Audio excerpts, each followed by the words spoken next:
Perkenalkan, saya Ida Bagus Pratama Kusuma dengan NIM 19026111165. Saya merupakan dokter muda anestesi Fakultas Kedokteran UNUD periode 8 hingga 21 Juni 2020. Pada kesempatan ini, saya akan menjelaskan kedokteran perioperatif, di mana mengenai praoperatif. Kedokteran perioperatif didefinisikan sebagai spesialisasi multidisipliner yang terdiri dari praktisi klinis yang dapat mengenali dan memenuhi keperluan medis kompleks dari pasien yang terpapar risiko dari tindakan pembedahan. Adapun tujuan dari kedokteran perioperatif yaitu untuk perawatan pra, intra, dan pasca operasi untuk mencapai kondisi ideal pasien yang akan menjalani pembedahan mayor. Kedokteran operatif ini dapat dilakukan melalui sebelum atau pra, selama atau di lantai atau intra, dan sesudah atau pasca. Pada kali ini saya akan menjelaskan praoperatif, di mana sangat penting untuk mengevaluasi dan persiapan pra-anestesi. Periode dari praoperatif itu ada dua, yaitu evaluasi praoperatif dan juga persiapan praoperatif. Tujuan dari evaluasi praoperatif yaitu mengetahui status fisik maupun kebugaran pasien, mengetahui diagnosa dan rencana pembedahan, lalu merencanakan pemberian anestesia analgesia, memperkirakan penyulit anestesia maupun bedah, dan merancang persiapan untuk mengantisipasi penyulit yang mungkin terjadi.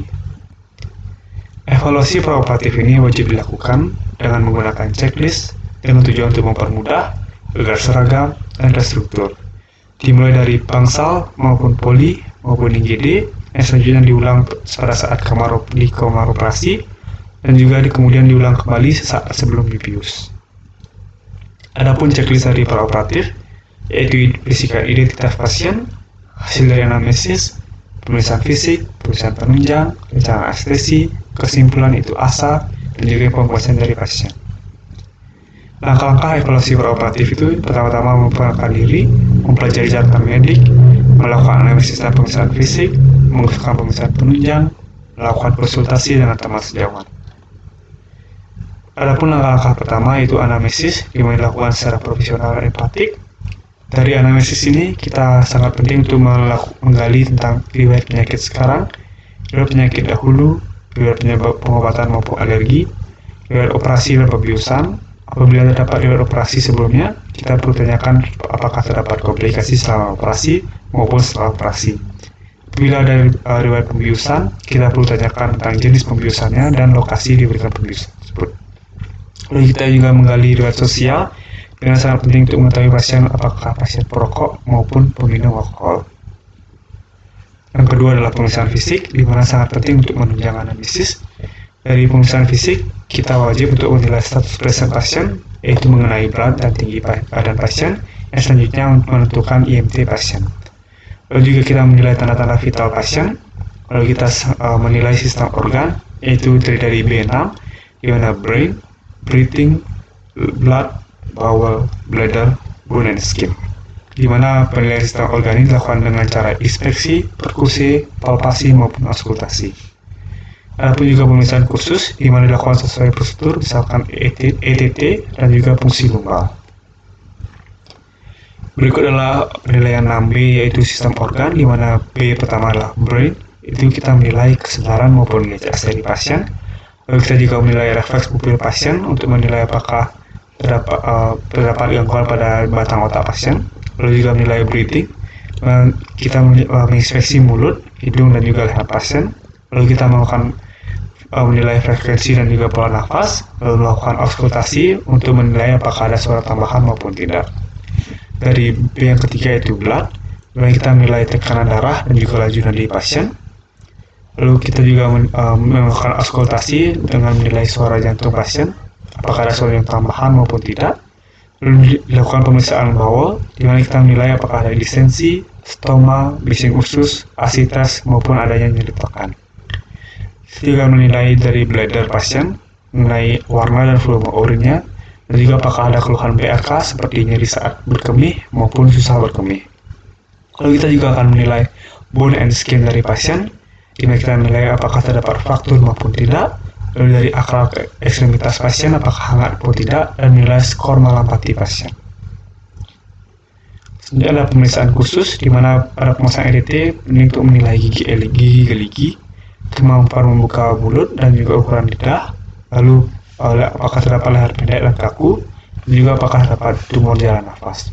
Dari fungsi lumbar kita penting menilai infeksi kulit sekitar, apakah ada kelainan bentuk tulang vertebra maupun tanda-tanda peningkat terikat, juga apakah terdapat gangguan pembekuan darah.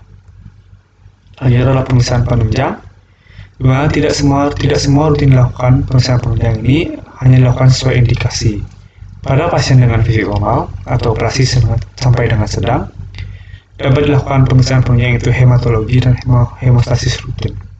Pada pasien dengan fisik normal atau operasi besar, dapat dilakukan pemeriksaan penunjang hematologi, hemostasis rutin, fungsi hati dan ginjal, glukosa darah, dan juga fototoraks.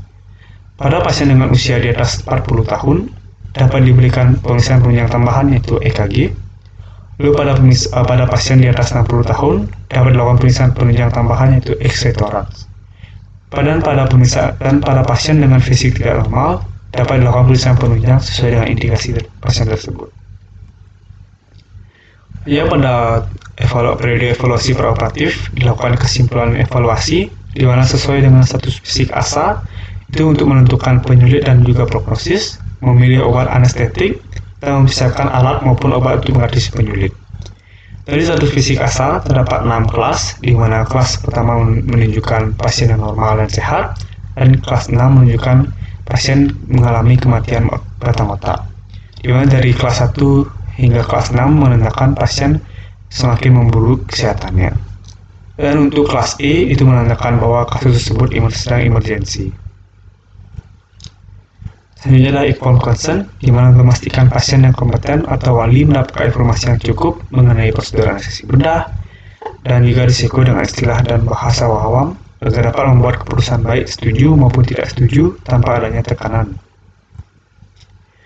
Yang kedua adalah periode kedua adalah persiapan, di mana pertama-tama dilakukan persiapan di bangsal, di mana persiapan rutin yang dilakukan adalah KIE dan informed consent mengenai penyakit yang diderita, rencana pembedahan maupun pembiusan, dan berisikan tanda tangan pasien yang membuktikan bahwa pasien setuju dengan rencana pembedahan maupun pembiusan yang akan dilakukan. Selanjutnya dilakukan pengosongan lambung atau puasa, di mana bertujuan untuk mencegah aspirasi intraoperasi, biasanya dilakukan minimal 8 jam sebelum operasi. Persiapan lain yaitu melepaskan aksesoris untuk menjaga agar kondisi tetap steril hingga ruang persiapan, lalu mencukur rambut di lokasi operasi dengan bertujuan untuk mempermudah saat dilakukannya proses operasi, dan juga menggunakan pakaian lokal untuk menjaga kondisi tetap steril. Selanjutnya dilakukan persiapan khusus di mana untuk mengkoreksi atau terapi penyulit, di mana pada pasien stres berat dapat diberikan sedasi dan juga dapat diberikan analgetik bila nyerinya hebat. Juga dapat disiapkan transfusi darah bila diperlukan, di mana pada OK elektif diberikan pada HB di bawah 10 gram per desiliter. Juga dilakukan persiapan obat-obatan dan juga alat kesehatan khusus sesuai operasi. Selanjutnya adalah persiapan di kamar persiapan, di mana kita penting untuk memeriksa identitas pasien, kita cocokkan dengan lengkap medis. Lalu memasakkan akses intravena, evaluasi ulang tanda-tanda vital yang sudah dilakukan sebelumnya, dan juga memberikan obat-obat premedikasi yang meliputi sedatif, analgetik opiat, antikolinergik, antagonis H2, atau antiemetik. Lalu selanjutnya adalah persiapan di kamar operasi. Di sini sangat penting untuk mempersiapkan mesin anestesi, sistem aliran gas, maupun monitor dan infus. Dan juga sangat penting mempersiapkan alat intubasi atau disingkat dengan statics. Dan juga mempersiapkan obat-obatan anestesi yang digunakan setelah obat-obat darurat maupun obat-obat resusitasi. Lalu setelah itu kita melakukan evaluasi ulang tanda-tanda vital dari pasien tersebut. Berikut adalah alat-alat inkubasi yang disingkat dengan statics, di mana pada S pertama itu untuk skop, yaitu laryngoskop maupun stetoskop. T pertama itu tubes atau pipa endotracheal, lalu A untuk airway, untuk oropharynx maupun nasofaring. T yang kedua adalah tape, S untuk fiksasi, I untuk introducer yaitu mandrin atau stilet, C adalah konektor penyambung pad, dan S kedua adalah alat isap lendir. Selanjutnya dilakukan pencatatan, di mana bertujuan sebagai petunjuk bagi perawatan selanjutnya dan juga menilai quality of care dari pasien. Dan juga pencatatan ini sangat penting untuk mencegah tuduhan malpraktek, di mana pada hal ini yang berperan adalah inform consent dari pasien, di mana pencatatan meliputi catatan pra-operasi, catatan durante op, dan catatan pasca anestesi. Sekian dari penjelasan mengenai kedokteran perioperatif, yaitu pra-operatif. Terima kasih.